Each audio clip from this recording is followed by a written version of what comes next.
KA29E H0012 helmet ಯಾಕೆ ಹಾಕಿಲ್ರಿ?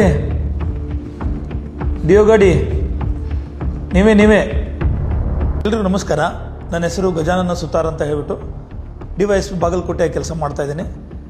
ಬಾಗಲಕೋಟೆ ಜಿಲ್ಲೆಯಲ್ಲಿ ಇತ್ತೀಚೆಗೆ ಇಂಟೆಲಿಜೆಂಟ್ ಟ್ರಾಫಿಕ್ ಮ್ಯಾನೇಜ್ಮೆಂಟ್ ಸಿಸ್ಟಮ್ನ ನಾವು ಜಾರಿಗೊಳಿಸಿದ್ದೀವಿ.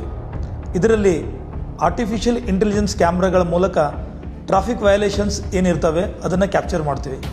ಟ್ರಿಪಲ್ ರೈಡಿಂಗ್ ಆಗಿರ್ಬೋದು, ಮೊಬೈಲಲ್ಲಿ ಮಾತಾಡ್ತಾ ಡ್ರೈವಿಂಗ್ ಮಾಡೋದಾಗಿರ್ಬೋದು, ಅಥವಾ ಸೀಟ್ ಬೆಲ್ಟ್ ಹಾಕದೇ ಇರೋದು, ಹೆಲ್ಮೆಟ್ ಹಾಕದೇ ಇರೋದು, ಎಲ್ಲ ವಯಲೇಷನ್ಸ್ಗಳನ್ನು ನಾವು ಆರ್ಟಿಫಿಷಿಯಲ್ ಇಂಟೆಲಿಜೆನ್ಸ್ ಕ್ಯಾಮ್ರಾಸ್ಗಳ ಮೂಲಕ, ಅಂದರೆ ಅಲ್ಲಿ ಪೊಲೀಸ್ಮನ್ ಇರಲ್ಲ, ಕ್ಯಾಮ್ರಾಗಳು ಇಡೀ ಟೌನಾದ್ಯಂತ ನಾವು ಇದನ್ನು ಹಾಕಿದ್ದೀವಿ.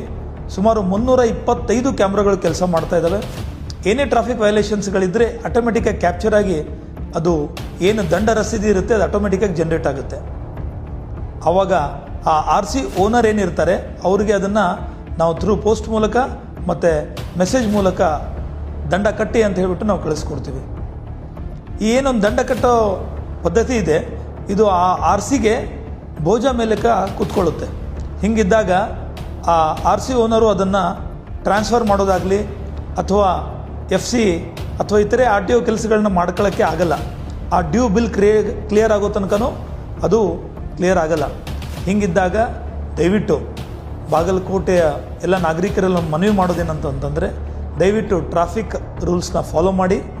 ಇದು ನಮ್ಮೆಲ್ಲರ ಸುರಕ್ಷತೆಗೋಸ್ಕರ ಬಾಗಲಕೋಟೆಯ ರಸ್ತೆಗಳನ್ನು ಇನ್ನಷ್ಟು ಸುರಕ್ಷಿತವಾಗಿ ಮಾಡಲು ಬಾಗಲಕೋಟೆ ಜಿಲ್ಲಾ ಪೊಲೀಸರೊಂದಿಗೆ ದಯವಿಟ್ಟು ಕೈ ಜೋಡಿಸ್ಬೇಕಂತ ಈ ಮೂಲಕ ಕೇಳ್ಕೊತೀವಿ. Thank you. Yellow colour Bolero ಯಾಕಪ್ಪ ಯೂನಿಫಾರ್ಮ್ ಹಾಕಿಲ್ಲ? ಯೂನಿಫಾರ್ಮ್ ಹಾಕಬೇಕು. ಸೀಟ್ ಬೆಲ್ಟ್ ಎಲ್ಲಿ ನಿಮ್ಮದು? ನೀವೇ ಸೀಟ್ ಬೆಲ್ಟ್ ಹಾಕಬೇಕಲ್ಲ, ತಲೆ ಮೇಲೆ ಇರಬೇಕು. ಹಾಕೊಳ್ಳಿ ಹೆಲ್ಮೆಟು.